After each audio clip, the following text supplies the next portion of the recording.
Are we live? Are we live on the internet? Hello? Oh, here we go. Yes, we're good. Yes, we are everywhere now. Amazing. All right.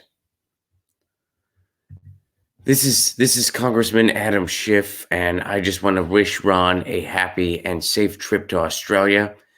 However, I hope that Australia knows that he is in fact a Russian asset and that they are forewarned. A Russian asset is coming to your fine country, Australia.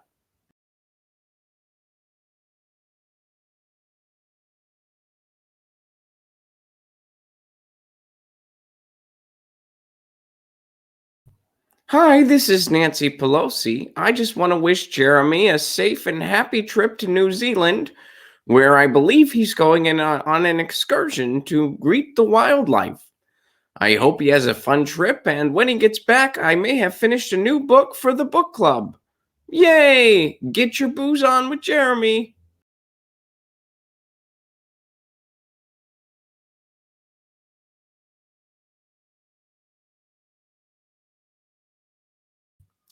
Hi, this is John Bolton. Ron wants to leave the country like a true communist, spreading his commie message all across the globe. I feel sorry for the poor folks of Australia who will have to endure that soon.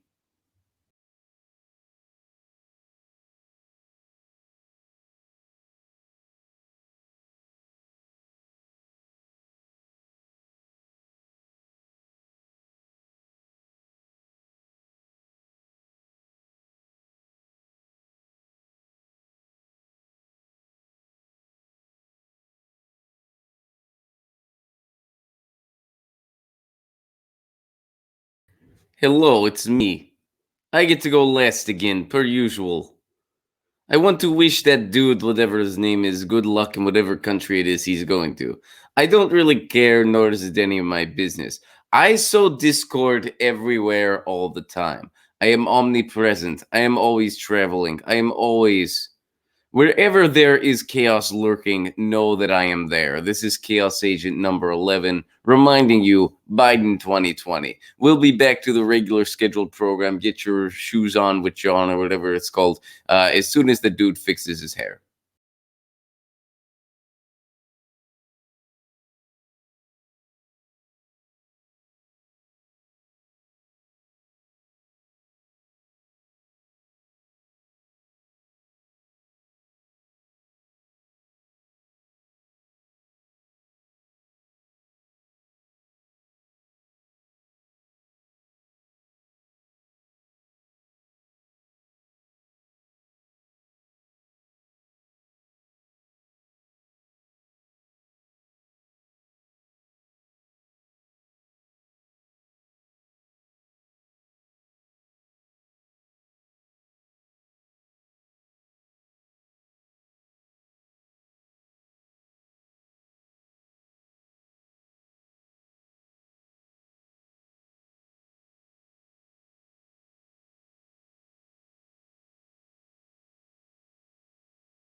What's up, everybody? Welcome to Get Your News On with Ron. This is Ron Placone, your host. We're a little early today. Because I leave for Australia. I'm pretty excited. Going to be leaving soon, so that's why we're early. And I'm also a little nervous, and I'm mostly excited. Thanks to all the contributors who sent me their well wishes. That was very kind of them. And I want to start off today by giving a shout out. Shout out to Aaron Fawcett, who tweeted a song of the day. Happy Music Monday, by the way. And also, it is Veterans Day. So this is from Tones and I, and the song that Aaron sends. So Aaron is Australian, and here's what he says: Tones and I Music are a great young Aussie group. This isn't one of their chart toppers. He's referring to the song he sent, but I love the message, and it sort of gets my blood pumping thinking of youth, climate, social justice movements. Aaron, I listened to the song, and I had that exact same reaction. So the track that Aaron sent is by a group called Tones and I, and the song is called "The Kids Are Coming." It's a pop song. They're a pop group. They are very young, but they are huge. They are huge in Australia.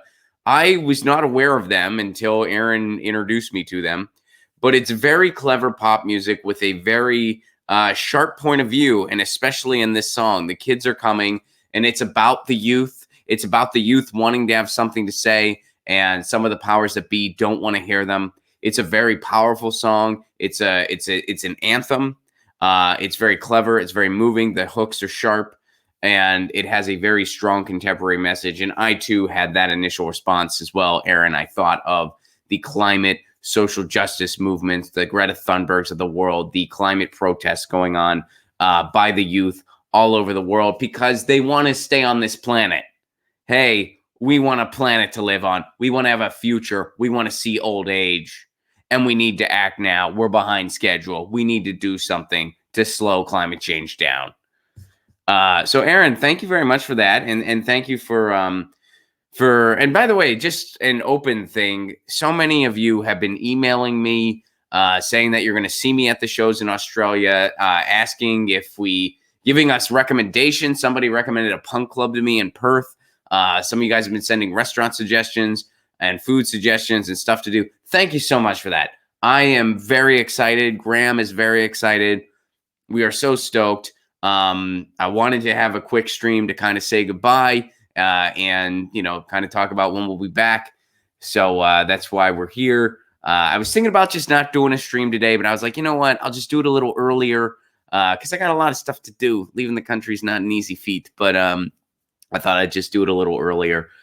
So, we kind of had a farewell for a little while stream because I will not be live streaming, at least not regularly, while I'm in Australia. I'll still be coming at you with some videos. I plan to make some videos over there. But it will be, and there's going to be stuff coming out on this channel every day, clips coming out every day. But as far as live streams go, we won't be having that on a regular basis until I return from the land down under. All right. So thank you for that, Aaron. Thank you for that song of the day. And we're going to go over to a little bit of music news here concerning a friend of the show. So David Rovix, some of you guys know David Rovix. He was on this show. He is an anarchist singer-songwriter, brilliant singer-songwriter. I've been a fan of him for years now. I used to play his song "Burn It Down" almost every day at the end of the show when I had a lefty morning show in Nashville, Tennessee. It didn't last terribly long, but we gave it a shot. And I would close with David Rovix, "Burn It Down" almost every show. That was sort of a tradition that we had. And he is in England at the moment. And check this out. Here's something that he just tweeted. "I'm going to Belmarsh Prison tomorrow afternoon to see how close I can get to having a visit with imprisoned award-winning journalist Julian Assange. And David is working on a song for the occasion." So David Rovix, friend of the show, who's been on the show before, is trying to get a visit with Julian Assange. And I guess he's done some stuff before. Here's a photo from him from 2018 at a Free Assange event. And I think this event happened elsewhere, but he's going to Belmarsh Prison very shortly. And I look forward to hearing about this. Hopefully, if David gets a visit with Julian Assange, we'll have him on the show to talk about it. And even if he doesn't, I still want to hear about what he went through because, I don't know David super well. We've only met each other in person one time, but we've corresponded over email a fair amount.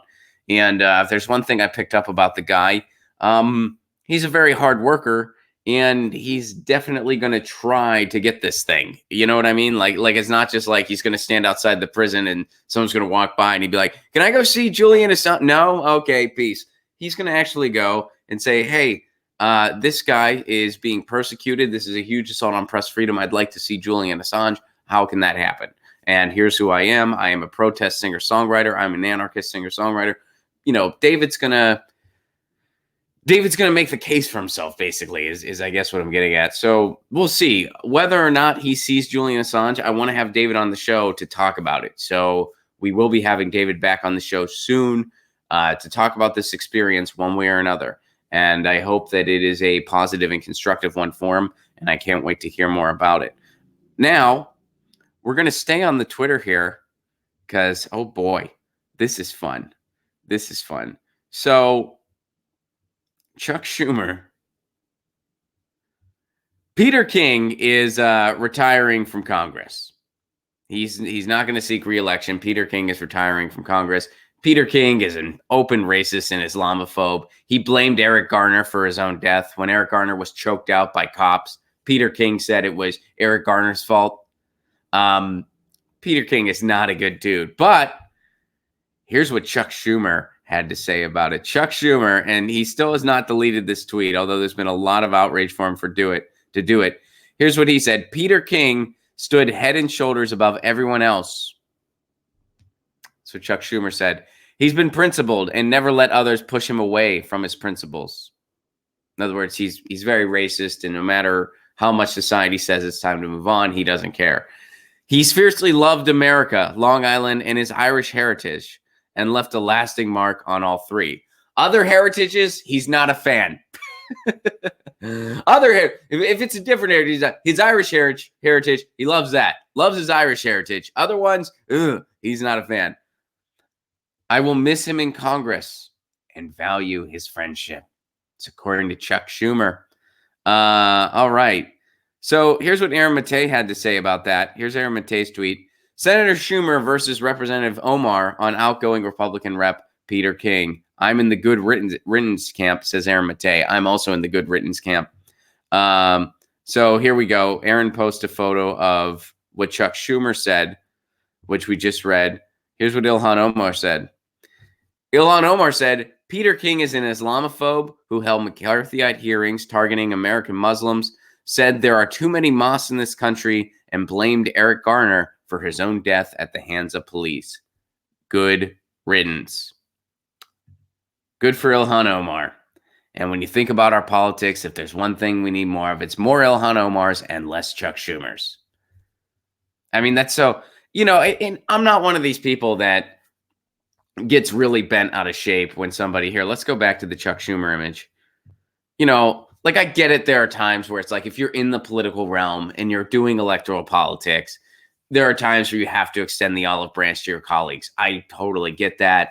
I don't really let that stuff get to me. I kind of just look, it's the game that people are playing. But when it's someone like Peter King, come on, there are degrees where it is acceptable and or not even acceptable, but tolerable, where it's like, okay, this is a corrupt institution. They have to kind of do this pat on the back game. I get it. But to a point. And once you cross a certain line, it's just the level of ridiculousness. And it's just the level of, okay, it really is a big club and we ain't in it. And someone like a Chuck Schumer doesn't bother all the hateful things this man has done. He's not bothered by it. And here he is reaching out to a colleague. It gets to the point. And again, we will see a day. Like for everybody who's going around with their hair on fire because Donald Trump and we've never seen anything like this and blah, blah, blah. We will see a day, mark my words, where the corporate Democrats, where the, establishment Democrats, which really it's all one big party. It's the money party. We will see a day when they say, man, we wish for the days of Donald Trump. Donald Trump was a funny guy. We will see that day. We're seeing it for Bush now. Do you guys remember the Bush administration? I do. It was awful. For me, it was like, I didn't realize our country could be this disgusting. Because I was young and I was just awakening, I was just waking up politically. I wasn't paying attention before that. I was in high school. I was worried about playing in a garage band and trying to get girls to like me. Then I woke up and I realized how horrible our country has behaved. And I realized how horrible we were behaving and going to a country that had nothing to do with the 9/11 attacks. The 9/11 attacks were scary. What are we going to do about it? Oh, let's go to a country that didn't have anything to do with it. Why are we doing that? That's a thought process that went through my head. And then I started waking up, right? I mean, that's what happens to you as you grow up. The Bush administration was awful. We are still suffering from what they did to this country, from what they did regarding the Patriot Act, regarding the Clean Air and Water Act, regarding Iraq, regarding the war on terror, regarding the new American century. We're still suffering from all that. And yet you see Ellen dancing with George Bush, taking fun selfies at a football game with George Bush. Nancy Pelosi saying, I yearn for the days of George Bush. And that's what this nonsense for Chuck Schumer is too. They're trying to just trivialize how awful people like Peter King are. So, good job, Chuck Schumer. This is the resistance, by the way. This is the resistance. This is what's going to beat Trump. We're going to have less of Trump because of stuff like this. Chuck Schumer. Chuck Schumer. I mean, it's calling it an opposition is comical at this point. Calling it an opposition is truly, truly comical. All right, so let's go over here now. Speaking of things that are truly, truly comical, check out this Biden article. So this is from Politico. We're going to break this puppy down.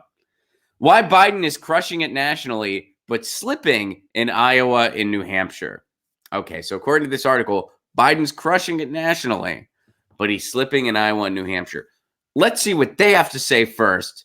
Then I'm going to say what I have to say about it. All right, so let's take a look at this. All right, the disparity between his national and early state poll numbers is a source of frustration for his campaign and hope for his rivals. All right, or he's faltering, blah, blah, blah. So here's what they say. Joe Biden is the clear front runner in the 2020 Democratic race for president. All small donors, volunteers, grassroots support would say otherwise. Joe Biden has virtually none of that. He is the front runner in name recognition only. He is not the front runner in any other, for instance. And other polls indicate that too. There's a lot of polls that have Bernie Sanders ahead that are misreported.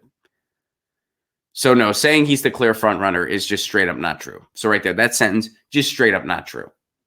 If you're going by name recognition alone, okay, yeah, he has the most name recognition. And that's why he does well in some of these early polls. But again, now keep in mind, headline of this article, he's not doing good in the early states, but he's doing good overall. All right, here, let's see why they say that is. So here's what they say. The explanations for the discrepancy run the gamut. The whole Iowa and New Hampshire electorates play against Biden's strength among ideological moderates and African Americans. Some defenders argue. Okay, so they're saying because of the white people that are in these states. Joe Biden, somebody who is at least subtly racist, isn't doing as good there because there's too many white people. That's what this article's saying. Skeptics say it shows that voters watching him closely are underwhelmed. Those skeptics would be correct. Okay, there's the fact that Biden pulled back on early state ad spending, both on TV and digitally, while competitors ramped up. Finally, the Trump factor. The president's re-election campaign has been running anti-Biden ads on TV in Iowa and more broadly over social media platforms like Facebook and YouTube. Okay. All right, so that's the meat of this article. It goes on to babble for a while, but the meat of this article, they're saying Biden is still doing great nationally, according to this article. Biden's doing great nationally, but he's slipping in these early states. Why is that? Well, here's why they say it is. It's because Biden has pulled back on TV ads and social media ads. They're saying it's because Trump is trouncing Biden. Trump is having smear ads on Biden. And they're saying it's because those states are too white. That's the reasons they're giving. This article is giving for Joe Biden.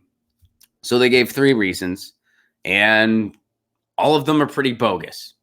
First of all, Joe Biden, he's slipping everywhere. First of all, and amidst young people, he does not do well in any demographic. He just doesn't. He does well with older voters because of his name recognition. And his support in the African-American communities is slipping just like it did for Hillary Clinton. So that right there is kind of skewed, that reason. The idea that Trump is, I mean, first of all, if Trump's going after somebody, wouldn't that encourage the opposition? Wouldn't that, because aren't so many people weary of Trump? So that's another bogus reason. And then the other reason he's pulling back on TV ads and social media spending. I mean, I guess I can't prove or disprove that, but I have a feeling that's a very small factor. Here's what I think is really going on, and this can be summed up in one reason. Why is Joe Biden crushing it? And again, let's look at the headline again. Why is Joe Biden crushing it nationally, but slipping in Iowa and New Hampshire? Because Joe Biden is campaigning a lot in those early battleground states, and Joe Biden isn't able to raise his poll numbers. In short, every time Joe Biden speaks, people like him less. Every time Joe Biden speaks, people like him less. So he's doing worse in the early battleground states because they're going to vote first. So they're hearing from the candidates the most. And when they really look into a candidate and they hear Joe Biden, they decide this ain't the guy. That's why Joe Biden's doing bad in the early states, because that's where he is.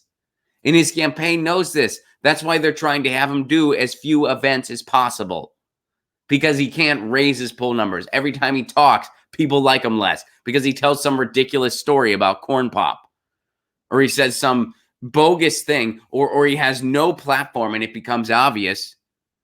And all he can stand on is, hey, Barack Obama liked me. That's it.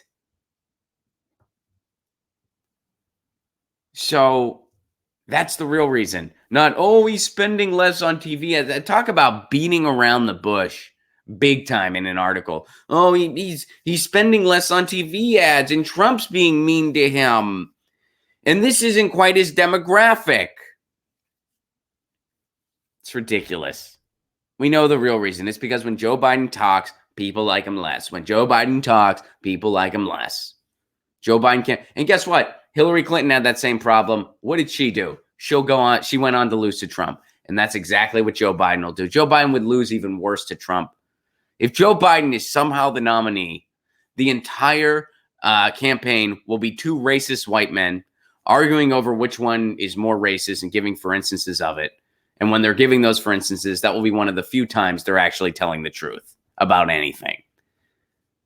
And Joe Biden will lose, and he'll lose. And you know, don't blame progressives when it happens. It's not because of us. It's because that guy will not get one undecided voter. He will not get one person who was not going to vote. If someone's not likely to vote, do you think Joe Biden would inspire them to get to the polls? So nice try, Politico. The real reason Joe Biden is not doing good in the early states is because he's speaking there, because they're the ones that are voting first. So when polls are taken there, he's not coasting off of name recognition.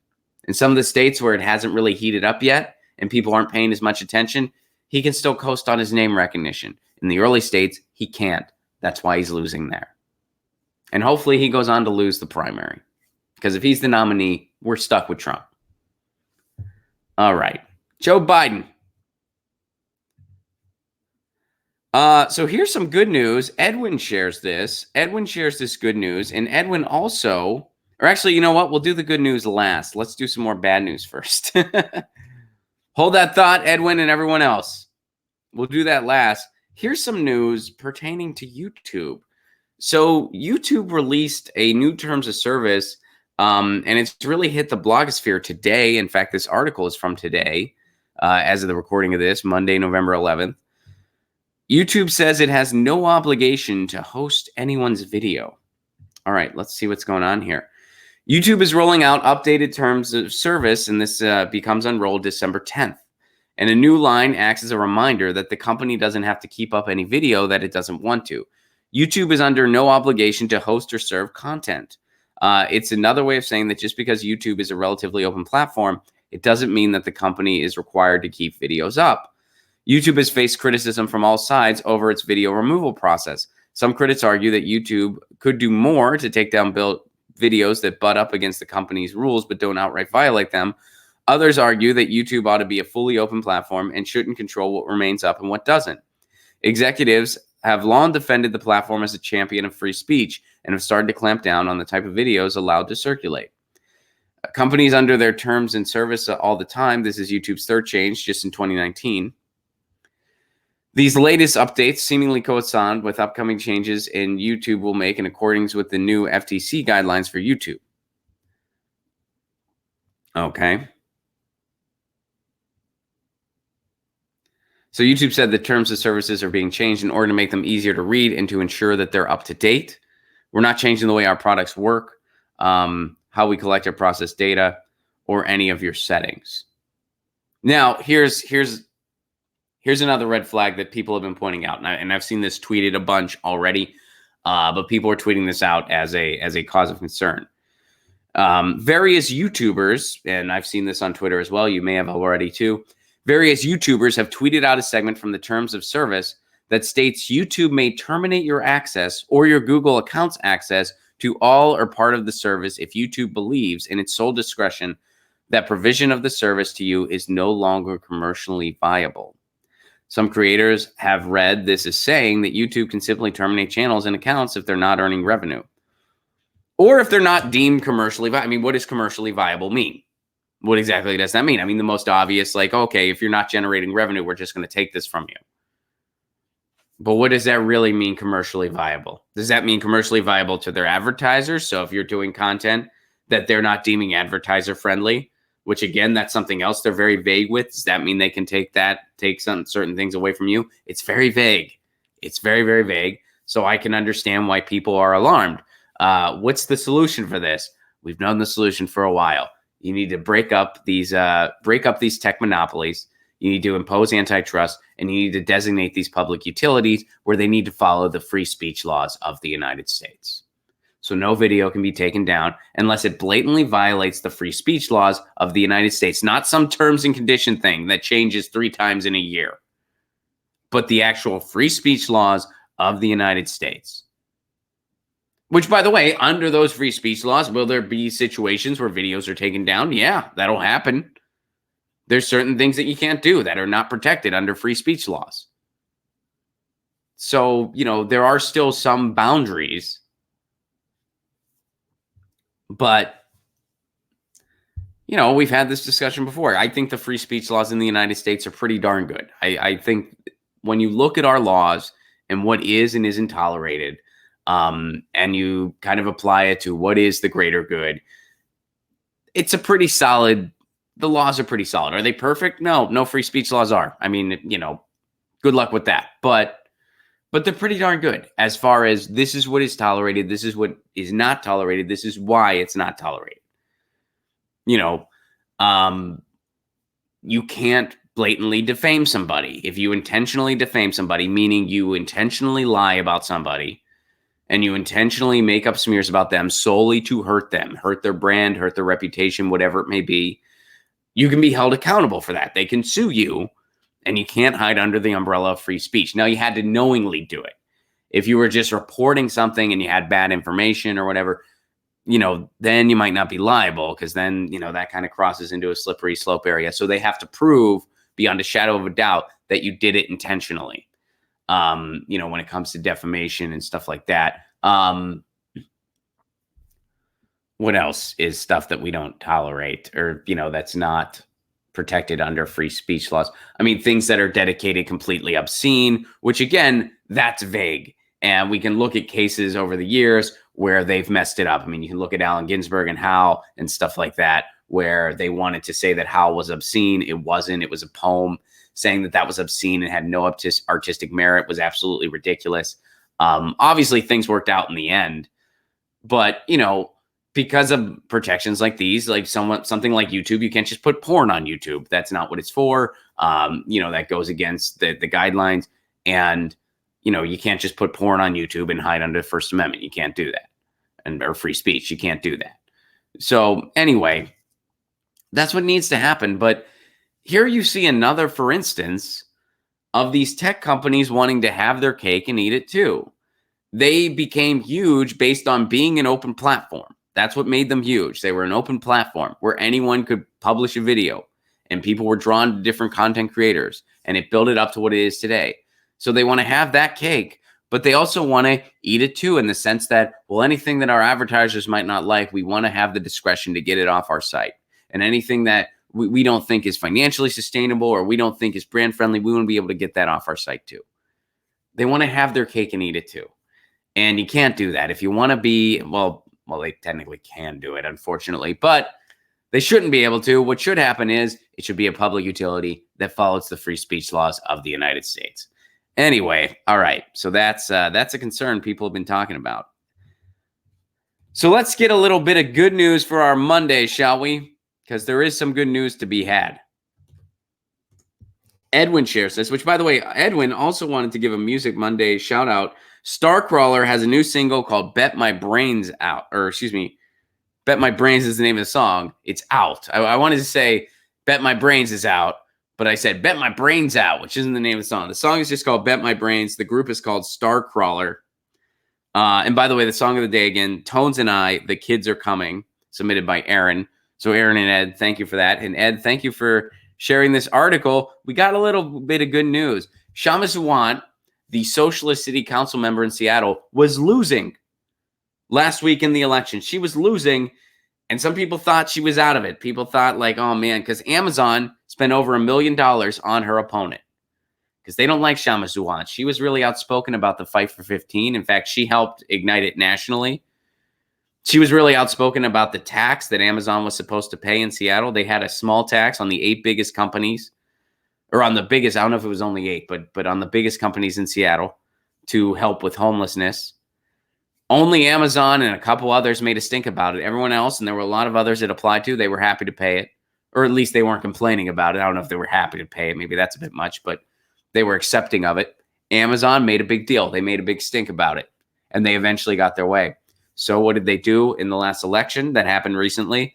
They poured a bunch of money into Kshama Sawant's opponent to try to get her off the city council. And we thought they were successful. But they had to count those votes that were mail-in. And Kshama Sawant had a lot of supporters in those mail-ins. And she won. Amazon lost the Seattle City Council elections after $1 million power play. Will it see a new head tax? More than a year ago, Seattle City Council member Lisa Harold teared up as she voted to repeal a per-employee tax on high-grossing businesses that would have raised money for homeless housing and services. This is not a winnable battle at this time. So they're referring to what we just talked about, or what I just mentioned. They were going to have a head tax on companies like Amazon to help with homelessness. And because Amazon lobbied so hard, they weren't able to get it through. But fast forward, so Amazon got their way that time. That's what this article is referring to. Fast forward to this year's council elections, and that picture may have changed. An attempt by the Seattle Metropolitan Chamber of Commerce to remake the council and ensure policies like the head tax would never return has been soundly rejected by a progressive-minded electorate, despite Amazon pouring nearly $1.5 million into 7 district races through the chamber's no-limit political action committee. Now Herbold and socialist incumbent Kshama Sawant, the chamber's top targets, have both declared victory in their re-election bids. Yeah! And chamber-endorsed candidates have lost almost all the other clashes, maybe due in part to voter backlash against Amazon's spending. So the question is, will the next council wade back into last year's, quote, unwinnable battle and enact the agenda that business leaders sought to avoid, including something like what Sawant called the Amazon tax? I certainly hope so. And congratulations to Herbold and congratulations to Sawant. Those are the people you want to see in politics, especially in local politics, and they're back. They never left, so they're not back. But Amazon tried to throw money at it, and Amazon lost. It's not often we get to say we win one, especially against a behemoth like Amazon, but we won this one. Congratulations, Harold. Congratulations, Kshama Sawant. Oh, wait, let me make sure I get that other. Herbold, excuse me. Congratulations, Herbold. Congratulations, Kshama Sawant. Keep fighting the good fight. All right, so that's a little bit of good news. Let me see what you guys are saying. I know we're ending a little early today, but again, it's because I have to go to Australia. I think that's a reasonable excuse. Hey, we're starting early and ending early today because I have to leave the country. And I can't wait to see some of you. I know I'm going to be seeing some of you there, and I'm very excited for it. And it's going to be good stuff. Jesus, can you do a Music Monday Spotify list? First of all, Jesus, thank you very much for the Super Chat contribution. Can you do a Music Monday Spotify list? I forget the songs. Yes, that has been requested a couple times. And recently I had the singer from the band Soraya, Zuzu, on the show. It was a fantastic interview. Please check it out. It's going to be coming out as a podcast too later this month. But I really enjoyed talking to her.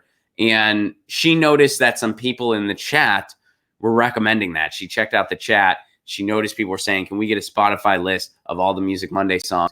And she said, you should really do that. So yes, I'm going to try to get that done before the new year. So hopefully, right now I'm going to be going to Australia, and but before 2019's up, I hope to have a Spotify playlist of all the Music Monday song suggestions and artist suggestions. So thank you for recommending that, Jesus. And yes, I am working on it.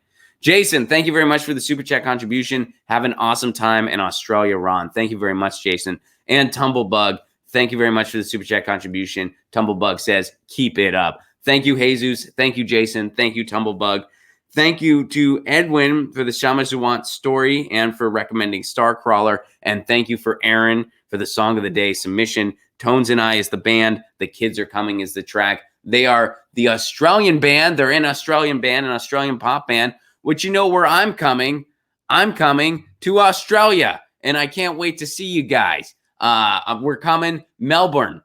And this is a breaking announcement. Melbourne, get your tickets. I keep saying it wrong. It's Melbourne. I keep saying it wrong. But anyway, get your tickets now. Do not wait. We're almost sold out. We only have a couple tickets left. As of the recording of this right now, we only have a couple tickets left in Melbourne.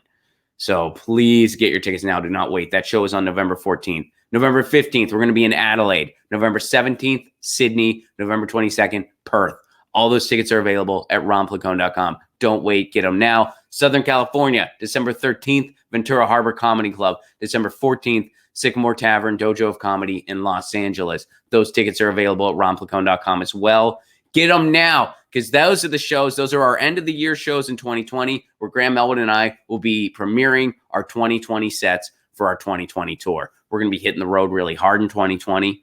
And by the way, there's some tickets available now. Tucson, Arizona, February 8th, tickets available. February 29th, San Francisco, California. March 12th, Orlando, Florida. March 14th, Miami, Florida.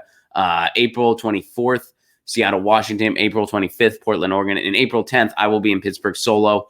All those tickets are available at ronplacone.com.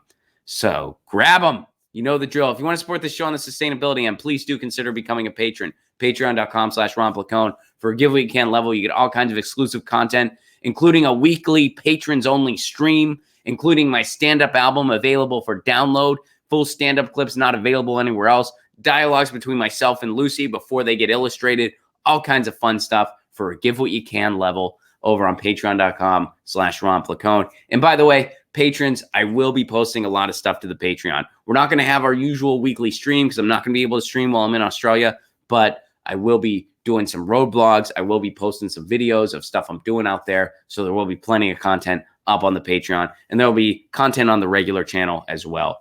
Guys, thank you so much for being part of this. Thank you for bearing with me through the early start time.